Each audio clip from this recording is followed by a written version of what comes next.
This is a deck I got Legend with on day 2 of the Witchwood expansion release.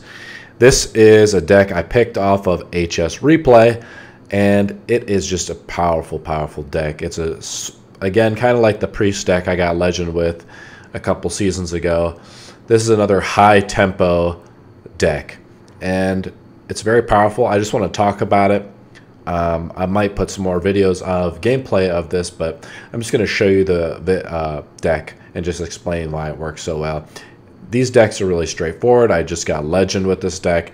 I am not an expert Paladin player, in my opinion, but Paladin is by far, during this basically the last 2 months, it's been a very powerful class, partly because of Call to Arms and partly because of the new stuff now with Witchwood, which is the Baku card. So let's take a look at the deck. This deck is really powerful. It has a lot of 1-drops. It uses Baku the Mooneater, a part of its collection. So that's kind of the rarest part of it. There is some epics in here, so it's not really a free-to-play deck. So we have, I'm just going to go through each card and explain a little bit about it. You have, I pulled this deck, by the way, off of, it's called Odd Paladin. That's why I called it Odd Paladin. I pulled it off of HS Replay, just found it on day 2. It has the highest win rate of about 70%. See if I can pull the stats over here a little bit. We can kind of see, if I blow this up a little bit, we can see sort of the stats and how I got Legend with this deck as well. You can see here 30% of the matches we're playing against is against Paladin, which is not a big surprise. This is day 2. So Paladin was already a really good class, so a lot of people were probably playing Paladin, but they lost a lot of the Murloc synergies, so like a lot of those really annoying Murloc decks are out. But this deck is probably just as bad or as worse, because the whole idea is it's really easy to snowball and gain tempo on the board with this. It's not impossible. Like I think I probably have about a 50% win rate against Warlocks. And then Rogue is actually at 15%. And then it looks like Warlock, which was also a really popular deck, was at 15%. Then I did play against a lot of Hunters from ranks like 3 and 4. But then when I started getting higher to like in the rank 1s, you start playing against Legend players, so the deck variety changes a little bit.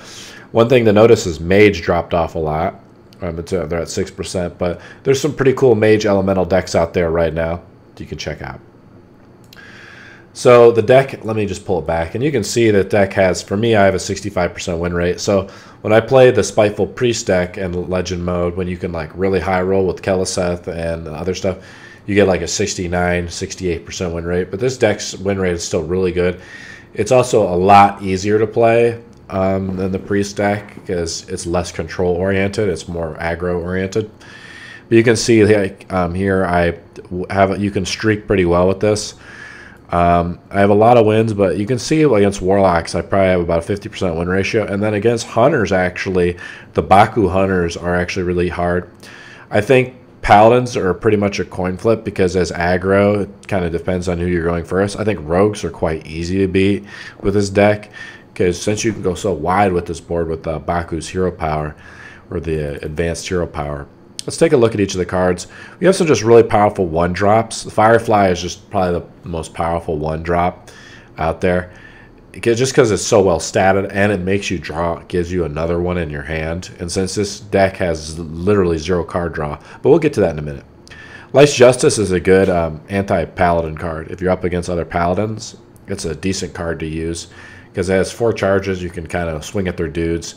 And Lost of Jungle, just a great starter card from the Angoro set. Righteous Protector, a broken 1-drop. So the Cripparino or whatever said basically, if you have broken 1-drops, that's like what really breaks the game. And this has been around since Frozen Throne, and this is a broken card right here. Ironbeak Owl is just, you got one of them in the deck, so you can sometimes get lucky in silence. I have won games on silencing like Warlocks with Void Lords on turn 9 and killing them. So you can connect with the Ironbeak Owl. Raid Leader is okay. It's just poorly statted, but again, you have stuff on the whole idea is it's a snowballer. So if say you're playing against a control deck, which is not super frequent, you pop out your 3. You already have probably like 3 or 4 minions on the board, and now you get them all +1 attack. You basically want to play this if you even have like 2 minions on the board, from what I've noticed. It's an okay card. I like hero powering a lot because it just puts a lot of pressure, and it's like every turn you're playing like an alley cat, basically. Stonehill Defender is a solid card. Paladin still has a lot of really powerful taunt minions in their arsenal. They have late game control ones. But most importantly, they have Sunkeeper Terran, which is a broke card, and it works really well with a really wide board, and it works against countering other decks. Unidentified Maul is really it's an RNG card because you really are trying to get that divine favor. So I've lost against Paladins who drew this twice, and then they get like double divine shield. You know, if you get divine shield, the game's almost over. Taunt's pretty bad. Plus attack is okay, and then you can also summon 2 one-handed recruits when you equip it. So that's really powerful too. So here's an unusual card. I like this card a lot because it was in. It's called Witch's Cauldron. It's an epic, so it's not easy to get, so I crafted both of these. I didn't like crafting both of them, but it's a fun card because I want to have, any deck I play, I want to have a little bit of randomness, so each game's a little different, in my opinion, so I want to have just a smidge of randomness.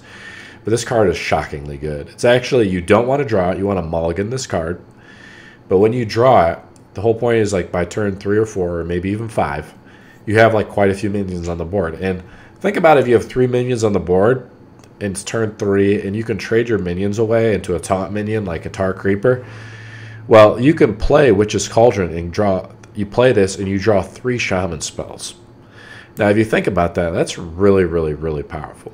Because with this hero power, when you draw 2 dudes every time, this card snowballs. Like, usually your opponent has a very hard time answering this. And when it has 0 attack, I've seen opponents just ignore it. And it's a huge mistake. Because every time a minion dies, and a lot of the shaman spells, you're like, oh, I'm getting trash shaman spells. The nice thing is you get like volcanoes, you get the zaps, like the 0 mana ones. Yes, you get a lot of, sometimes you get cards that put you in overload. But that's okay for tempo.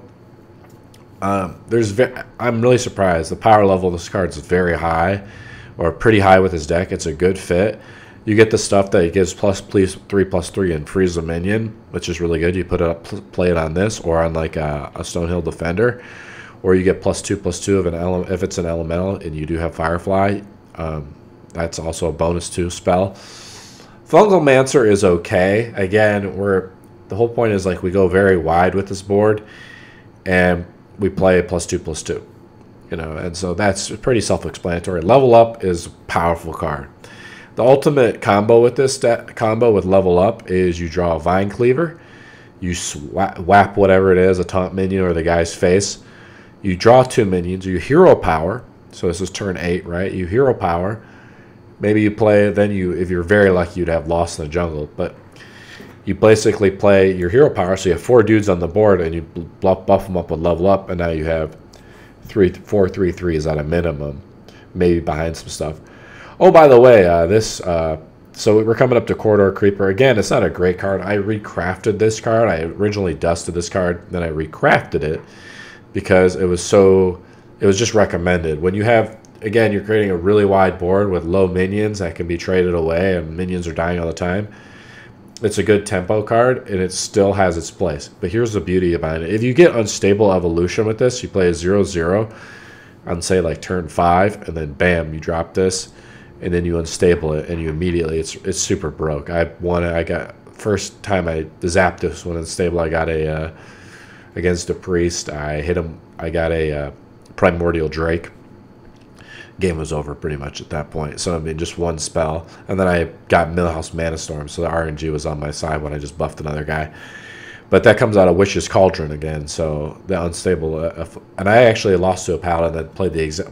I've only played against one other Paladin so far that's played this, and I saw him play Witch's Cauldron, and he beat me with using Unstable Evolution. He was already head on board again. It's a win more type thing.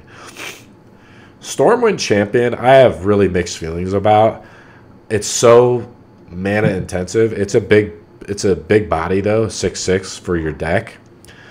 And again, it buffs all your other minions, but it's really a late game card, so definitely mulligan.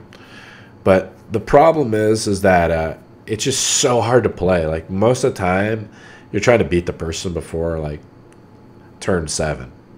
That's the reality. So you might want to actually drop a Stormwind Champion and pick up another Vinecleaver.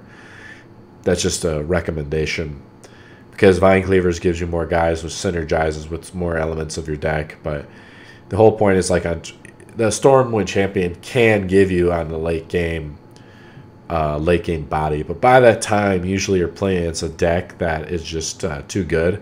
I did play Stormwind Champion against a Taunt Warrior, Quest Taunt Warrior, and beat him. So it does have its place. It's not impractical, but as the meta probably settles out, I have a feeling this card would probably be cut, because I just feel like it just clutters. You draw it early game and you're screwed too. So I feel like we could put something else in here replacing Stormwind Champion. Vinecleaver is really powerful. There is the new Paladin sword, but that's an even sword. And there is an even Paladin deck that has a very good win rate too. You can look it up on HS Replay as well.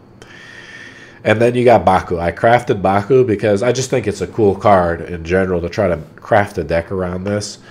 And then I saw that Odd Paladin. This also works really well with Hunter, I think. Apparently in Hunter it's working really well in High Rank Legend. I just wanted to show you this. Follow this channel if you want to maybe see me play some games as this. It's really an easy deck to play. You probably don't need to see that many videos, but I wanted to show you the deck because it is really powerful. And as you just saw, I got a legend with the deck. Like, subscribe, comment. I'll see you in the next video.